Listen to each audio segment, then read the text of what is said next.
Diversity in Tech podcast with me, Jess Sutcliffe from Coltech Global.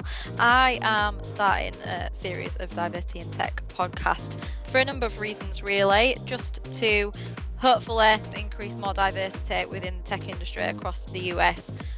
So I'm speaking to a lot of tech leaders across the US about their companies, their experiences, and also, what everybody can do a little bit more of to increase diversity representation within the industry.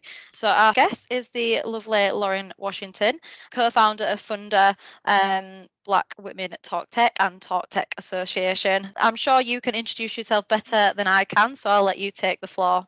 Of course. Well, I'm so happy to be a part of this podcast. Thanks so much for having me. I'm Lauren Washington. I'm currently the co-founder of FUNDR, and FUNDR is a platform that's automating seed investing to help remove bias from the process, create access and equity in the space, and also maximize returns for investors. So FUNDR is actually my fourth company. I've been in the business for a while.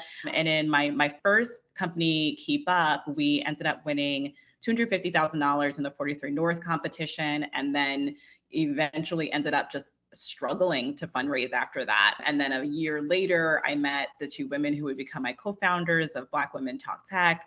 And just hearing that story over and over and over again from other Black women in the space made me realize there was a systemic issue here that we truly needed to address. And so that's where the idea for FUNDR came. Amazing. I mean, I guess that leads very nicely to my first question then. So, I mean, I know you've touched on it a little bit there, but could you tell us a little bit more about FUNDR and the purpose of the company? Absolutely. So the way that it works is we are trying to be the one-stop shop for all investment deals and tracking. So the way it works is that these companies come in, they take an evaluation on 90 different pieces of data, and we're looking at the same things that early stage investors would normally look at, everything like team, market, traction, background. We even do a personality assessment on the founders, but we're scoring it, right? So we're bringing the quantitative element in so that we can help remove bias and bring more objectivity to the assessment. And so once we do that, we get a FUNDR score.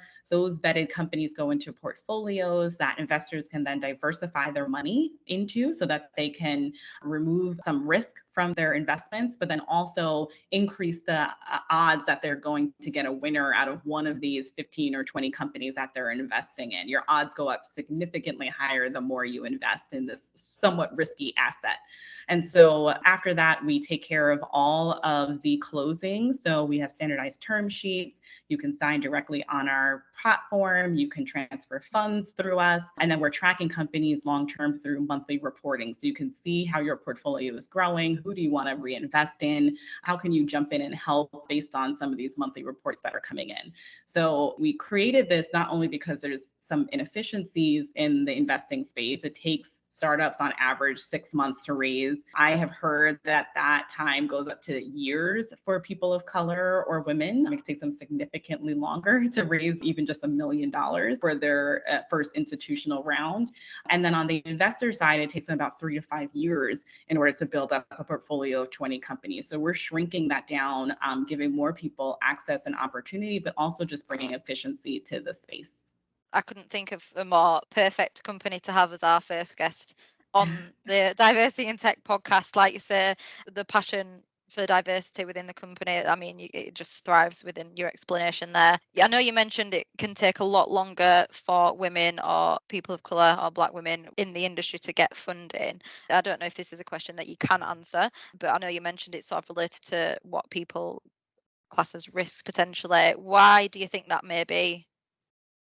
I think it's exactly what you just said. It's about risk, right? And so often what happens in the investing community is that people do something called pattern matching, which means that if they have invested in a founder or a company or an industry that has been successful in the past, or if they've seen someone be successful, then they're looking for those same patterns in their future investments.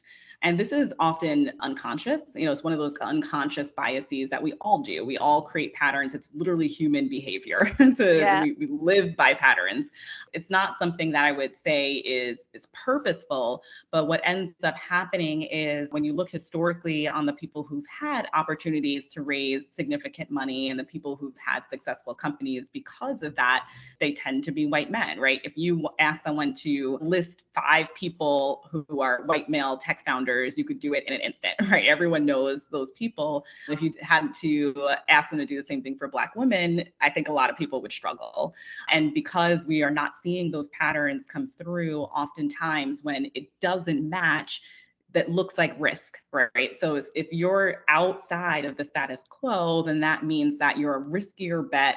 You have to prove more to me. We often see that founders of color are over mentored and underfunded because they're often trying to offset what they feel like is a risky investment. So it therefore ends up taking a lot longer for them to raise funding than some of their counterparts.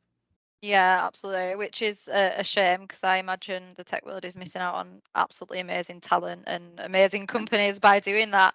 And I think I mentioned to you before, obviously, Coltech was a staffing business based in Austin, and that was my initial target area. However, even just and because one of my main initiatives here is to increase diversity representation within the tech industry. Even when I looked at female CTOs within Austin, I think I could count them on one hand, which Mhm. I had to open my horizons a little bit. But of course, with people like yourself that are starting companies like this, hopefully we will see a little bit of change, and hopefully I can input on some change as well within the US. So I know you've touched a little bit on why you started FUNDR, but how did you go about creating FUNDR then? FUNDR came from a lot of research. So, yes, some of it was based on my own experience and the conversations I had with thousands of women founders and investors who were part of Black Women Talk Tech, the conference that I created before I started FUNDR.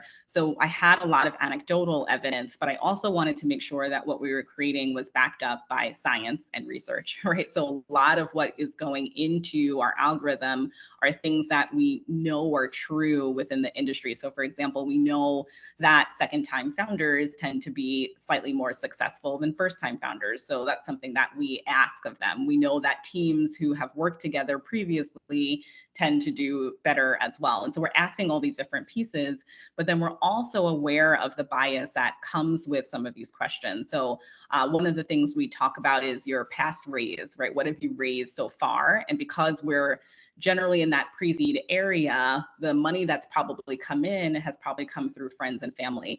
But we know that certain demographics don't really have access to funding, friends and family, or certain resources. And so we're being cognizant of that. And we're asking and matching those types of groups and your opportunities to what you have done with your company as well. Just to jump off that then, I know it might be a little bit maybe soon to tell, but have you seen progress in helping minority groups within the company so far?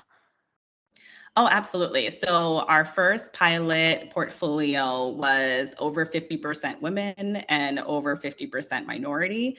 Also, geographically, they were spread out. So 75% of them were not in the Boston, New York, or San Francisco area.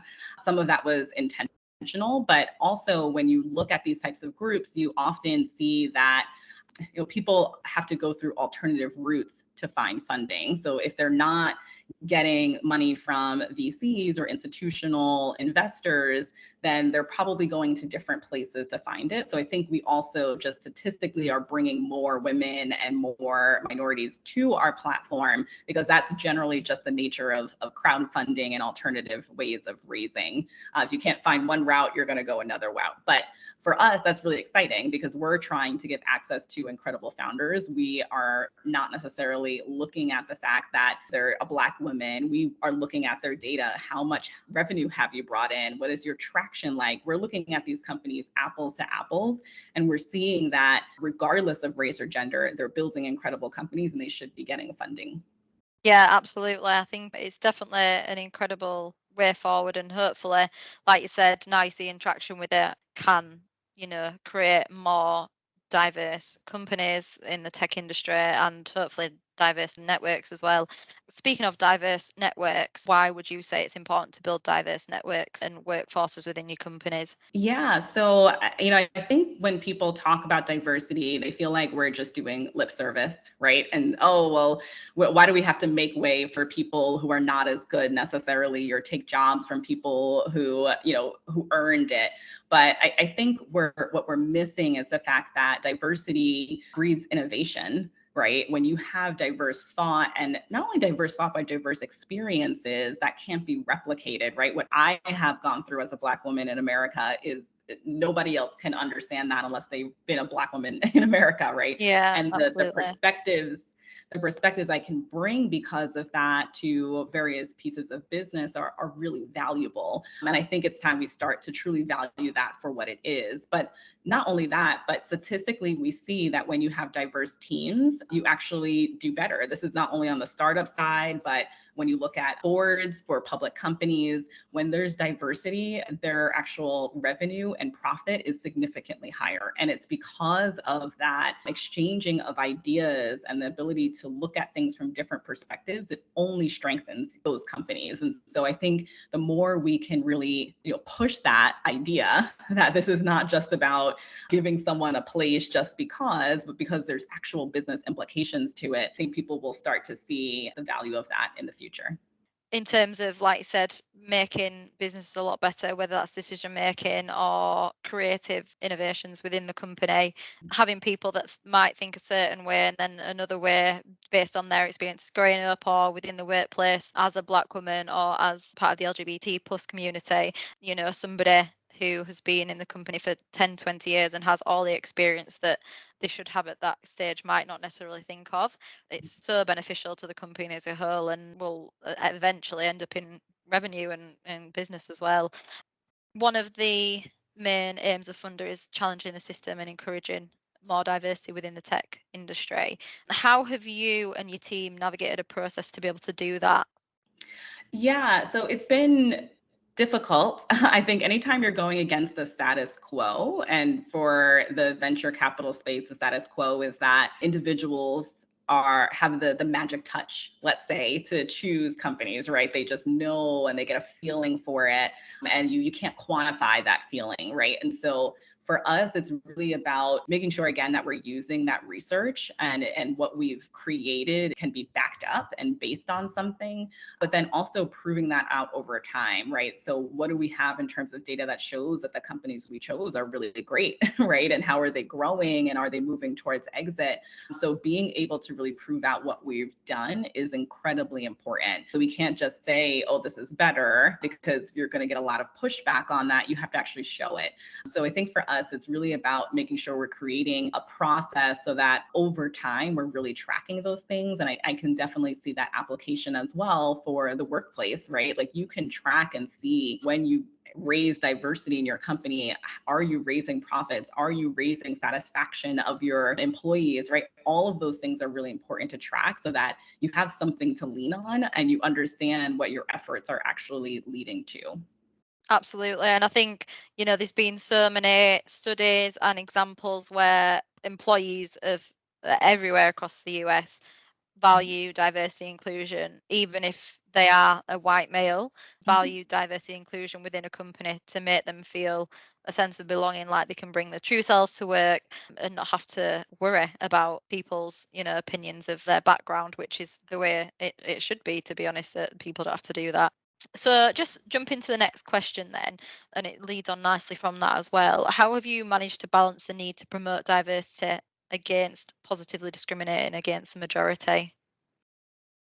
Yeah, I think that's a really interesting question, because I think oftentimes when we look at bringing diversity in, what ends up happening is people see that as a loss, right? Because if we bring more people in who are not me, that means someone else has to lose. Someone's losing that job, someone's losing that funding. But I see it more as a balance. I think that Yeah, historically we have not been balanced over time, and so that's really what we're doing. We're not even close to equity when it comes to funding into the startup space. It will take time, and we're going to sort of move a little bit closer to equity in those spaces. So it may feel a little bit about like a loss, but it's not. And I think what we have to start looking at is the idea of that there's abundance, right? There's enough for everyone. I think the more people who have opportunity, the better it is, not only for that company, but the economy in general. If you give more people opportunity to build something for themselves, whether they're founders or they're employees, and they have the opportunity to grow and create wealth,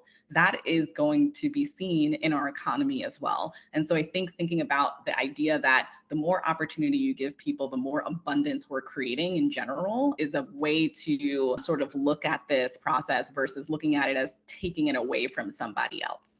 Yeah, absolutely. And I mean, to me personally, I think it's crazy that people view it as taking it away from somebody else. A black woman in the industry is probably earned the right, if not had to work a lot harder to be able to get to that position. And, at the end of the day, it's not taking away an opportunity. In my eyes, it's giving somebody an opportunity that they should have. Completely agree with what you're saying there. So, I mean, in terms of FUNDR, then obviously I came across your profile on Built in Austin as one of the top 5 companies to watch out for in Austin, which is obviously a great achievement. So what are the future plans for FUNDR then? Our future plans and what we're implementing right now is we're actually expanding our product to work with different investing groups.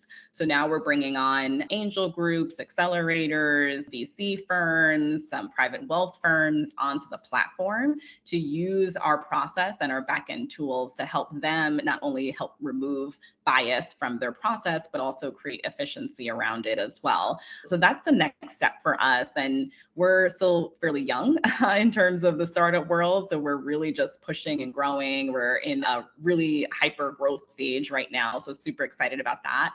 And then we're also relaunching our platform in January. So a lot of the work we've been doing this year is interviewing people and talking to our customers and like really figuring out how can we optimize and create a really exciting experience for our users.